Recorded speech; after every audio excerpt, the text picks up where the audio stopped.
Good morning and welcome to Out and About, where I go out in the community to find out about what's happening in the city of Greene. Well, I'm definitely out of the studio this morning and I'm on location right here in the city of Greene, and I'm very happy to have with me today the Director of Parks and Recreation, Mr. Mike Elkins. Good morning, Mike. Good morning. Thanks for having me. Very good. Well, we're down here at the Veterans Memorial Park, and I'm sure that everybody has heard about this, but Mike, why don't you just kind of tell us about the park and give us some basic information about how things got started? Well, this park got started really just by a letter that a graduate of Greene High School had sent to Mayor Norton last year. I believe it was in the month of August, maybe late July. And the individual who drafted the letter just wanted to know, is there something that the city of Greene can do more than what we have? We have a modest memorial for war veterans here in Greene, but is there something more that we can do to more honorably recognize the service of the men and women of our community who have served our country?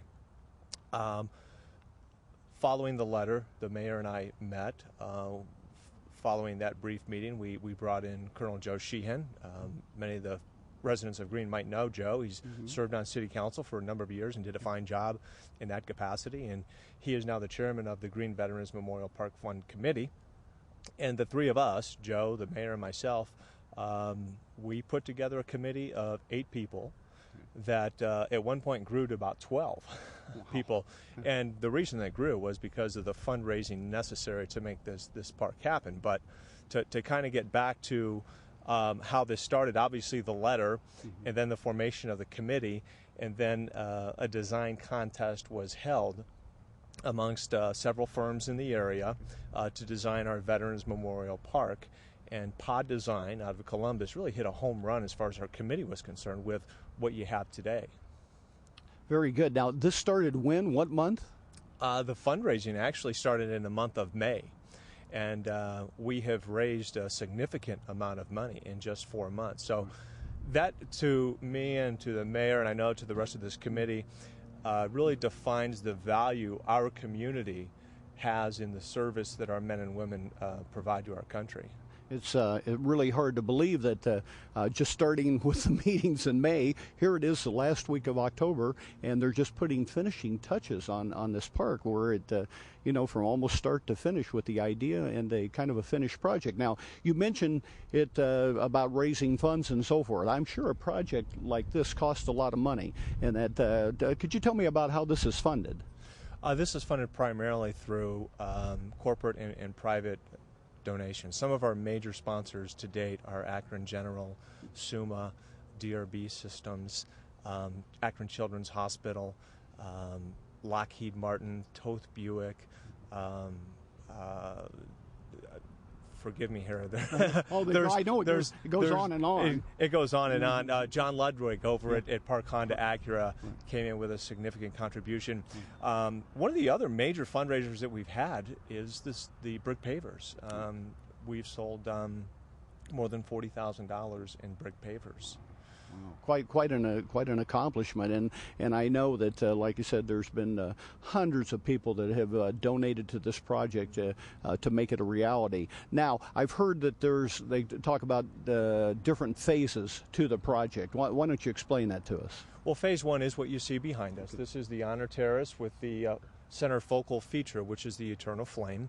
7 flagpoles on the north side of the honor terrace, representing 6 branches of the armed forces, and folks have asked me frequently, there's 5, and well, we've included the Merchant Marines as a branch of the service, and of course the American flag. Also in phase 1 is the Stories of Service Grove East.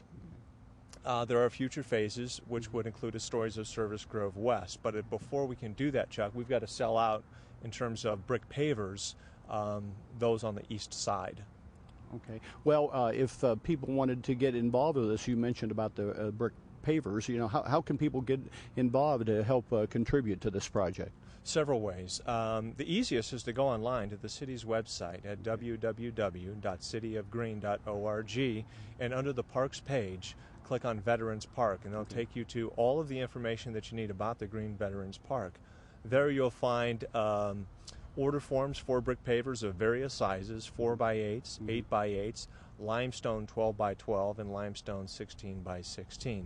If you don't have a computer, you're not computer savvy, you can always come to the Green Parks and Recreation office, and the staff there would be more than happy to answer any questions you have.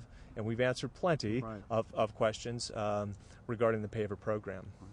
I remember back at the beginning of this project, I had a chance to see an artist rendering, and they actually put together like a little animated movie in kind of an aerial shot. When you look at everything from above, the walkway that we see going around, it's in the shape of a ribbon. Could you tell me about that? Yeah, that goes back to some meetings we had after we saw this design, and the ribbon actually emulates the yellow ribbon that so many of us might have in our vehicles or our windows at home to show support for our troops abroad, domestically, and certainly overseas serving, whether in conflict or in some other areas of the world. So that's what you see. POD's design is called Ribbons of Pride.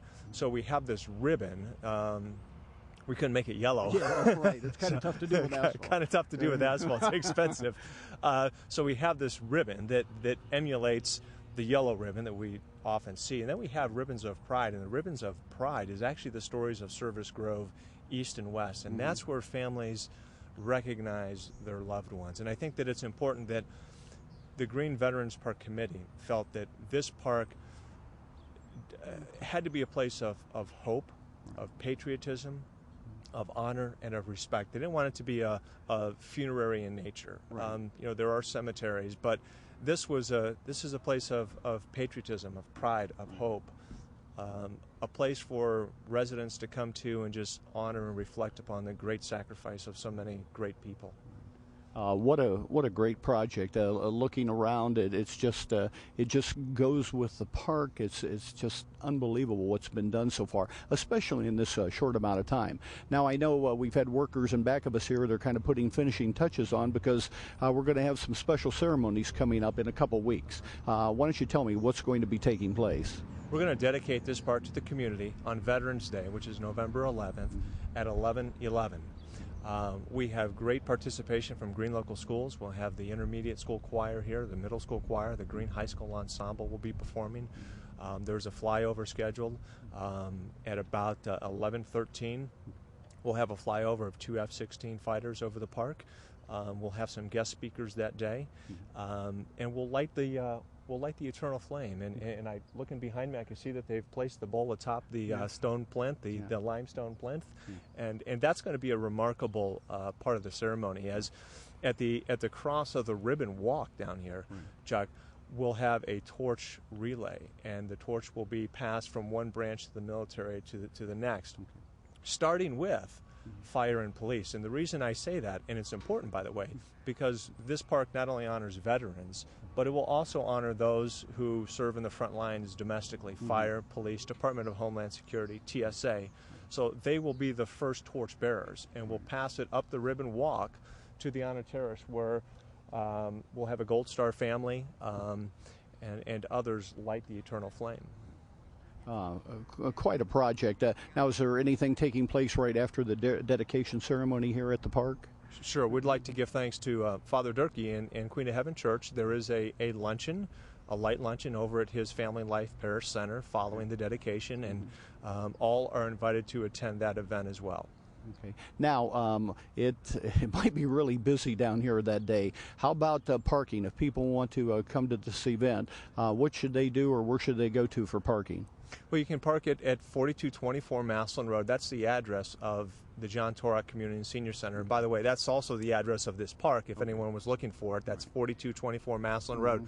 So you can park at the John Torak Center. You can park right here behind the fire station and along businesses on Town Park Boulevard and across the street at the Shops of Green. I'm sorry, the Green Plaza, not the Shops of Green. That's a little bit further walk, but the Green Plaza, you can park there, and again, anywhere on Town Crossing and Town Park Boulevard. And the Queen of Heaven Church, by the way.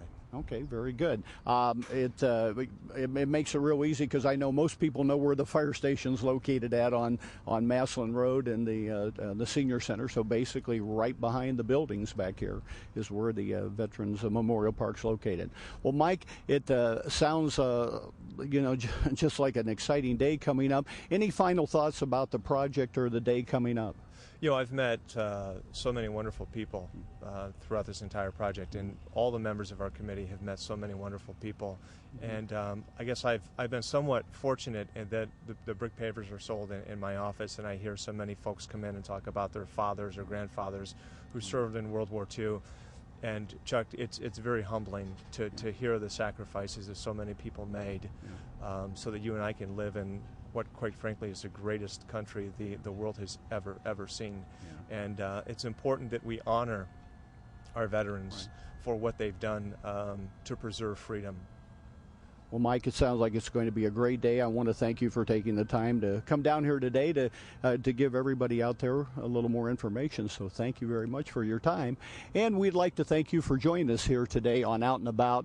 What a great morning. I've learned so much about the Veterans Memorial Park. I am just absolutely amazed that this started in May with some ideas, and now it's the end of October, and we have a park that's just about finished right behind us. We do want to invite everybody out for the dedication ceremony that will be coming up in a couple weeks. If you would like any additional information, like Mike said, you can go online to contact the City of Greene. You can stop in at the Parks and Recreation. Mike would be very happy to talk with you. But we hope that we have a really nice crowd out here for the dedication ceremony coming up on November the 11th at 11:11. Once again, thank you for joining me here today. I'm Chuck Lyons. Have a good day and a great tomorrow.